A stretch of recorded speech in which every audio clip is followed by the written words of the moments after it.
चरणामृत से संबंधित एक पौराणिक गाथा काफ़ी प्रसिद्ध है जो हमें श्री कृष्ण एवं राधा जी के अटूट प्रेम की याद दिलाती है।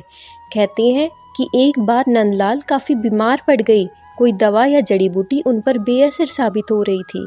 तभी श्री कृष्ण ने स्वयं ही गोपियों से एक ऐसा उपाय करने को कहा जिसे सुन गोपियाँ दुविधा में पड़ गई।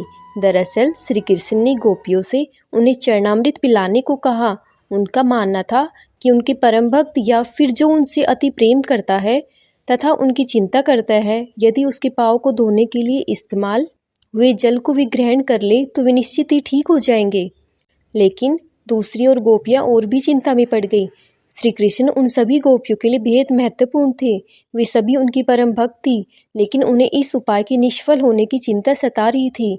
उनके मन में बार बार यह आ रहा था कि यदि उनमें से किसी एक गोपी ने अपने पाँव के इस्तेमाल से चरणामृत बना लिया और कृष्ण जी को पीने के लिए दिया तो वह परम भक्त का कार्य तो कर देगी, परंतु किन्हीं कारणों से काना ठीक न हुए तो उसे नर्क भोगना पड़ेगा। अब सभी गोपियां व्याकुल होकर श्री कृष्ण की ओर ताक रही थी और किसी अन्य उपाय के बारे में सोच ही रही थी कि वहाँ कृष्ण की प्रिय राधा आ गई। अपने कृष्ण को इस हालत में देख राधा के तो जैसे प्राण ही निकल गई। जब गोपियों ने कृष्ण द्वारा बताया गया उपाय राधा को बताया तो राधा ने एक क्षण भी व्यर्थ करना उचित ना समझा और जल्द ही स्वयं के पाँव धोकर चरणामृत तैयार कर श्री कृष्ण को पिलाने के लिए आगे बढ़ी। राधा जानती थी कि वे क्या कर रही है। जो बात अन्य गोपियों के लिए भय का कारण थी, ठीक वहीं भय राधा को भी मन में था। लेकिन कृष्ण को वापस स्वस्थ करने के लिए वह नर्क में चले जाने को भी तैयार थी।